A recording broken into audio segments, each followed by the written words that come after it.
street to the other. Canutillo residents are beaming with pride this week, leaving many talking about a time when things were different.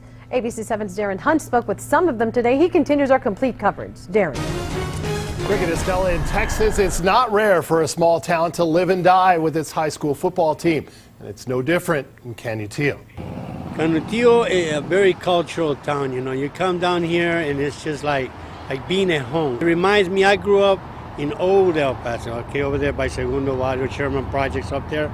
And the culture here today is like it was back then. Eddie Hernandez, who has lived in Canutillo much of his life, can't remember a better time in this tiny town where football is what everybody is talking about. We got it going, you know, I mean, a school from El Paso going up to Lubbock and doing what they got to do, and I think the whole city's pulling from, you know. The excitement for the Eagles can be seen all up and down Donovan Street here in Canutillo. So we came over here to the post office where we ran into 93-year-old Canutillo resident Bill Carson. How long you lived out here? Since 1947. No kidding. No kidding. Wow. What was Canutillo like 67 years ago? Well, it wasn't near this large, I'll tell you. You think this is probably the biggest thing to ever happen out here in Canutillo? Well, it's one of the greater ones, yes. Carson is a World War II veteran, and he couldn't be prouder of the Eagles. I think they got a great team. They do. I used to know some of the kids. Angie, how long have you lived in Canutillo? Oh, about 48 years. Wow. It's a long time. Angie Medina's grandsons, Marcus and Nathaniel Medina, play for Canutillo. How proud are you of them right now? Oh, I'm very proud, not only of them, of all the players. You know, they used to say, well Midland and Odessa, Friday Night Lights. Well, this is Friday Night Light here. This is what's up.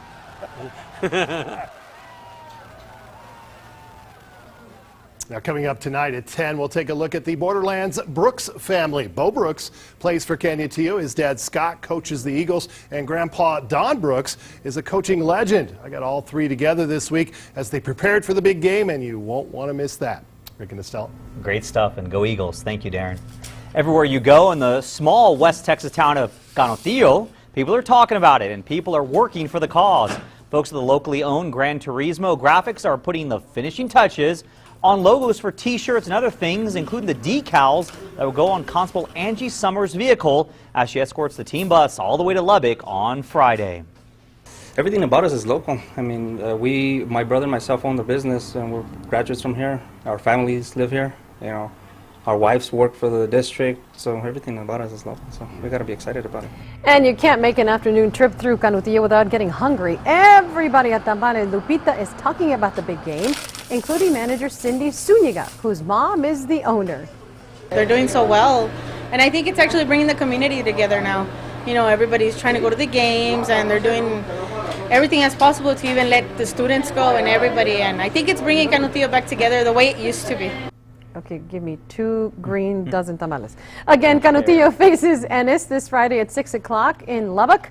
Look for the coverage of the Class 5A Division II semifinals game on ABC 7 and KVIA.com. We're also inviting you to send the team mobile shout-outs. Just shoot a quick video of yourself on your smartphone, then post it on your own Facebook page using the hashtag #GoCanutillo. Bob Harp will share some of them live on our air all this week on ABC 7 at 9 on the CW. Our coverage is far from over. ABC